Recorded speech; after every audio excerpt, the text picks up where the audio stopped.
These weren't just background anomalies or forgotten extras. They were cinematic intrusions, moments that slipped past editors, bypassed memory, and embedded themselves into the final product like phantom fingerprints. Some lasted only a second. Others survived decades, waiting for sharper eyes and slower replays. But each face carried the same unnerving question: who were they and why were they there? Cinema promises control. Frames are planned. Performances rehearsed. But every so often, something uninvited steps into the shot and no one can explain it. So what do we make of these presences? Are they ghosts of the medium itself, reminders that no frame is ever fully sealed off from the unknown? Or have we simply looked too closely and in doing so invited something to look back? Let us know what moment unsettled you most and whether you believe these appearances were accidents or something far stranger. If you're drawn to the shadows, cinema never meant to show, subscribe, and stay until the last frame. TTCCPHN HONTH BNCUMUNTIVTTP Blow Up 1966 The Face in the Final Frame. Antonioni's blow-up questions perception, what we see versus what we think we see. So it's fitting that its final frame offers its own riddle. As the mime trop vanishes from the tennis court and the screen begins to fade, a single frame, barely visible unless paused, reveals a man's face reflected in the lens flare. It's not the protagonist, not a crew reflection. The man is older, unfamiliar, pressed close as if watching from inside the lens itself. Film restorationists noticed it during a 4K cleanup in 2015. Thinking it a scanning error, they reverted to earlier masters and found the face there too. Not in the print, but in the negative, a single frame anomaly never noticed for decades. Some argue it's a fluke of film grain and shadow. Others say it's Antonier's parting commentary on cinema as observer and manipulator. But no one, not the production crew, not the archivists, can explain who it is. In a story about looking too closely, maybe the final twist is that something was looking back. S. Bunny Lake is missing 1965, The Woman in the Doorway. Otto Preminger's eerie thriller bends reality as it follows a mother whose daughter might not exist. But an unintentional specter appears during a scene at the school. As Anne Lake rushes down the corridor, a woman stands in a side doorway facing the wall. She doesn't move, doesn't acknowledge the chaos, just stands rigid, her back to the camera. She's visible for only a second. No other actors are positioned there. Behind the scenes, images show that Doctor usually remained closed between takes. When editors reviewed the footage for continuity, the woman's presence was flagged and left in assumed to be an extra. But in subsequent interviews, multiple crew members insisted that part of the set had been vacated. "We had cleared the hallways for the dolly shot," one grip said. "There shouldn't have been anyone behind that door. Her costume doesn't match the others. Her posture is unnatural. And she's never seen again." In a film about erasure, did the camera accidentally catch someone or something not meant to be remembered at all? Manhunter 1986, The Figure in the Window. Michael Mann's Manhunter is drenched in mood, sleek neon frames, sterile interiors, and psychological dread. But there's one shot that disrupts its precision. During a sequence where Will Graham reviews the lead's family murder scene, the camera briefly pans past a window, and outside in the darkness, someone is watching. The shape is subtle, a silhouette standing in the hedges. Not quite hidden, not moving, just there. At first glance, it could be mistaken for a statue or shadow. But as the frame tightens, the head tilts, slightly tracking Graham's movement inside. There's no mention of this figure in the script. No narrative purpose. Cinematographer Dante Spinotti later admitted we had no business shooting toward that window. It was an accident. But he couldn't explain the face. When a fan posted a high-res still online in 2008, former P responded, "I thought that part was cut." We were told no one was outside that night. In a film about hunters and hunted, what does it mean when someone was already watching from outside the store? The Passion of Joan of Arc 1928, The Eyes in the Crowd. Carl Theodor Dreyer's masterpiece is known for its intimate close-ups, especially of René Jean Falconetti's haunted expressions. But in the sweeping crowd scenes during Joan's trial, one extra stands out not for what they do, but for what they don't. In at least 4 shots, scattered across different angles, the same man appears, bald head blank stare, seated motionless among shouting mobs. While others lean gesture cry out, he remains stone still. And yet, his position shifts slightly between scenes, always in view, never speaking. Danish archives list all background actors hired for the film, but his face doesn't appear in any reference image. Dreyer's notes speak often about eyes as judgment, but make no mention of a figure like this. In the final cut, his gaze seems not to be directed at Joan, but at the lens itself. Was this a ghost of cinema, timeless witness who found a way into the frame uninvited and never left? Poltergeist 1982, The Man in the Closet. Plenty of myths surround the production of Poltergeist, from real skeletons used on set to the so-called curse. But one moment tucked deep into the film's chaos stands out for its quiet horror.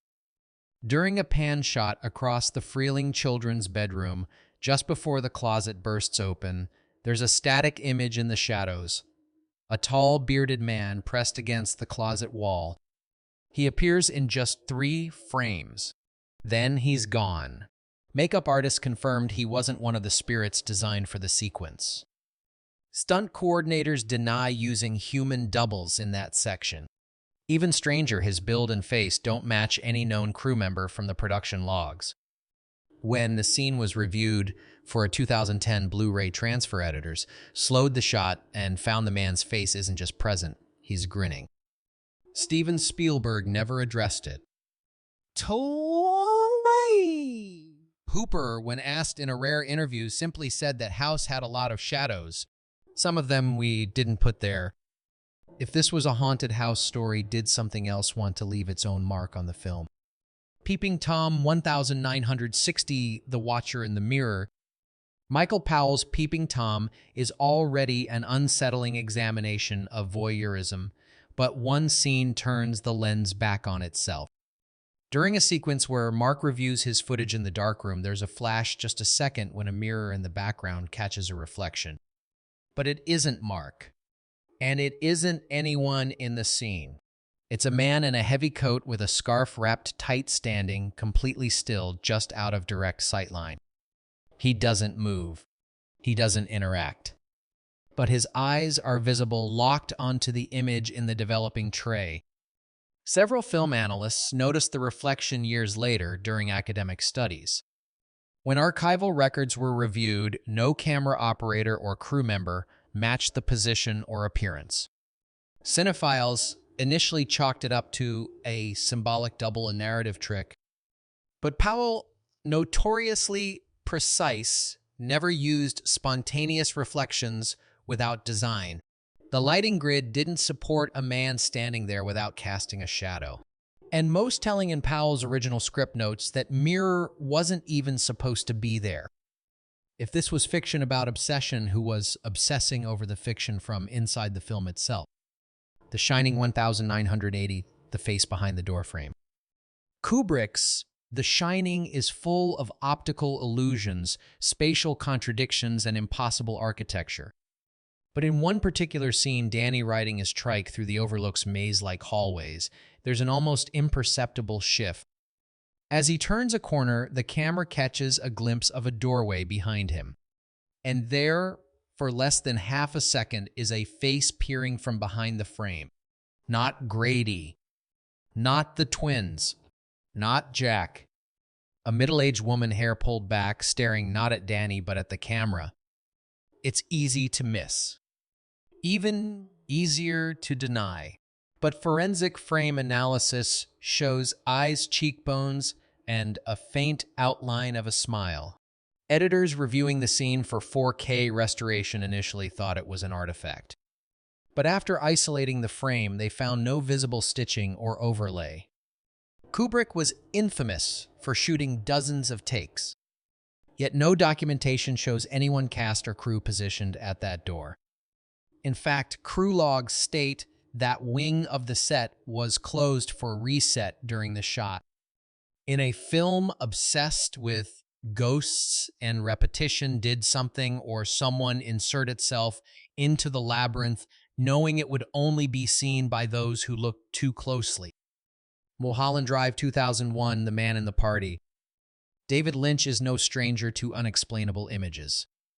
But one of the more overlooked moments in Mulholland Drive doesn't come in a dream sequence. It's at the party scene when Betty is introduced to a producer.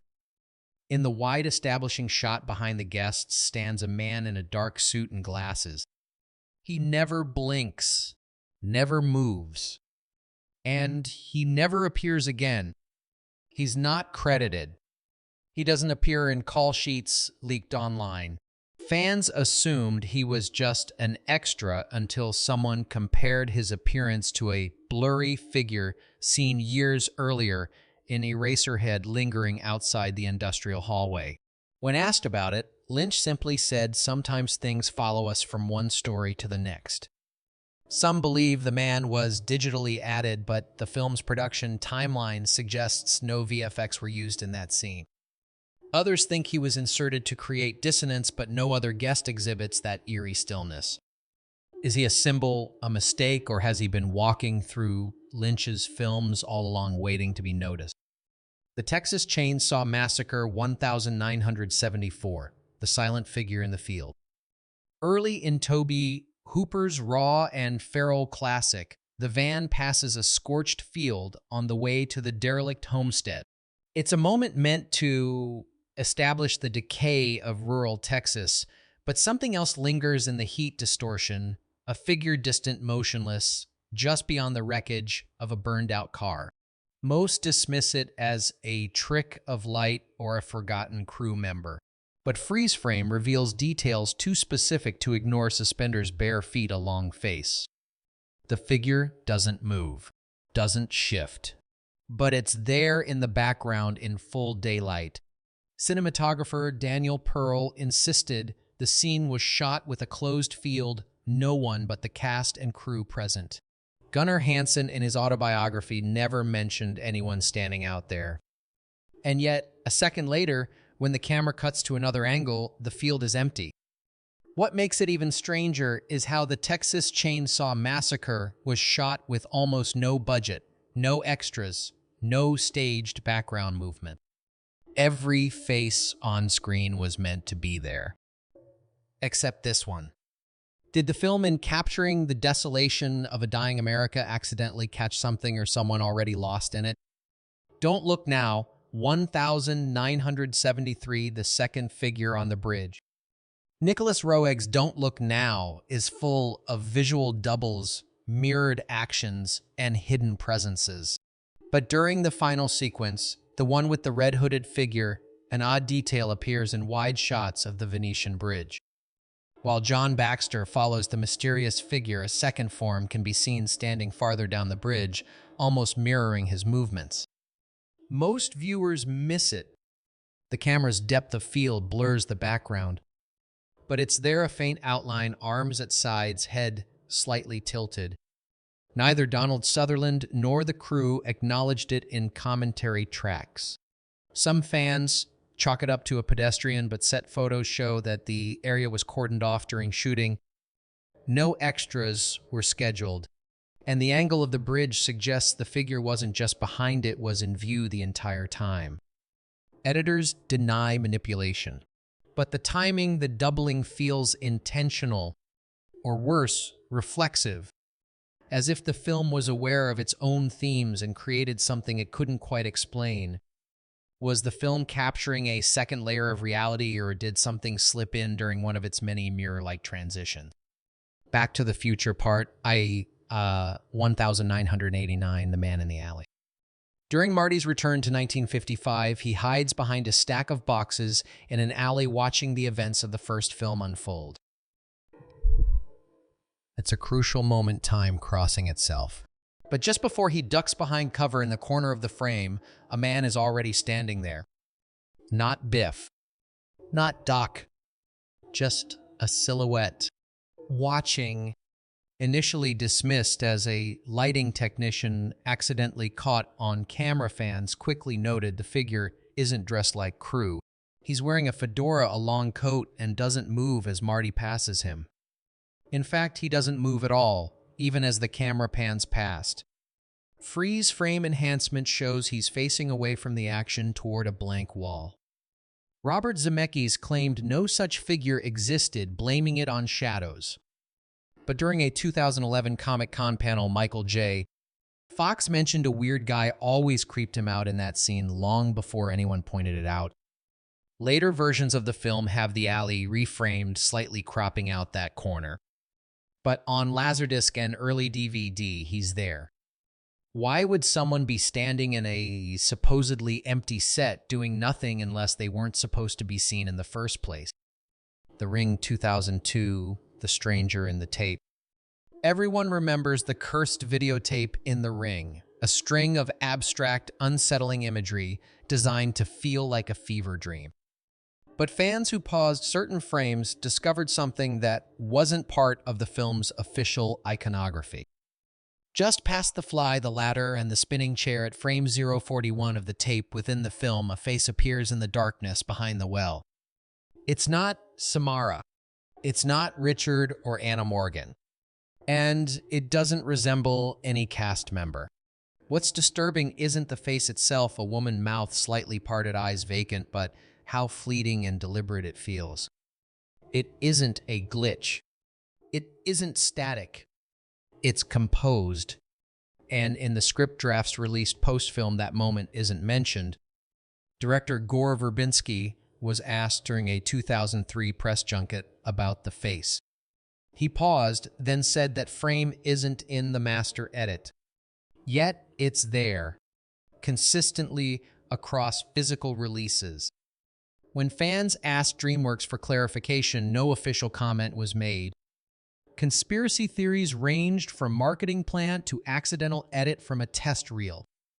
But one theory stood out: the footage was spliced by a former assistant editor who had since gone missing. Was this a ghost story that slipped into reality, or an editor's final signature buried inside a haunted image no one can explain? The Wizard of Oz, 1939, The Shadow in the Trees. During the scene where Dorothy the Scarecrow and the Tin Man dance down the yellow brick road singing "We're Off to See the Wizard," a shape appears deep in the forest, set just behind the branches on the left. It sways just once, then vanishes.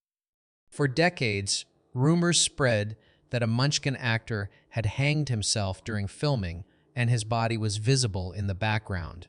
That myth was largely debunked. The movement was traced to a large bird borrowed from the Los Angeles Zoo that had wandered onto set. But the restored 4K version revealed something else. The shape isn't a bird. It's tall, thin, distinctly human, not in Munchkin costume, not in crew attire. And while birds flap and shift, this figure appears to observe, then step back. No call sheets ever listed background actors for that scene. Cinematographer Harold Rawson denied any unusual presence.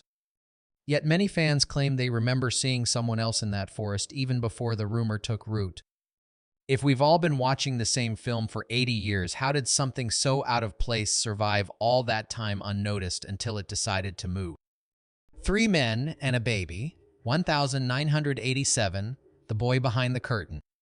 It was supposed to be a light-hearted scene, Ted Danson walking through his mother's apartment, cradling a child. But behind the thin curtain, clearly visible in the background, is a figure of a young boy standing deathly still, half in shadow.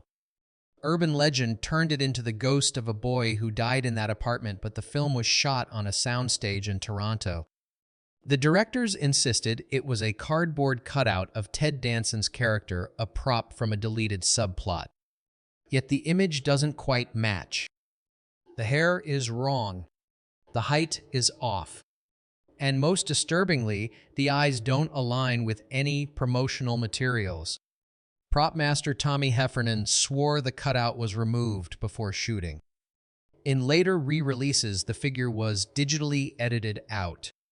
But by then, the scene had already been immortalized on VHS, analyzed by millions, including parents who claimed their children reacted to the boy on screen. Was it just pareidolia, a marketing trick, or something left behind when the cameras started rolling and the lights were already on? If this was merely a prop, why does no one remember setting it up, and why does it feel like it's watching you back? 13. The Wizard of Oz, 1939. The Innocents, 1961, A Face at the Window.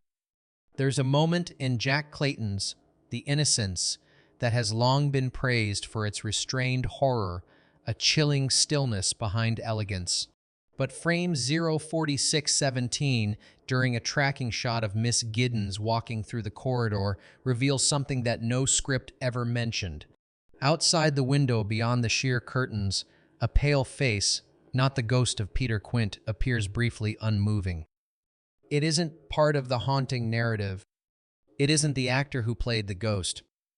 And it doesn't blink. According to production notes and surviving storyboards, no character was meant to be positioned outside the window during that scene. Cameraman Freddie Francis denied any knowledge of an extra or crew member being present. The actress Deborah Kerr was reportedly unaware of the face until years later when the film was remastered for Blu-ray.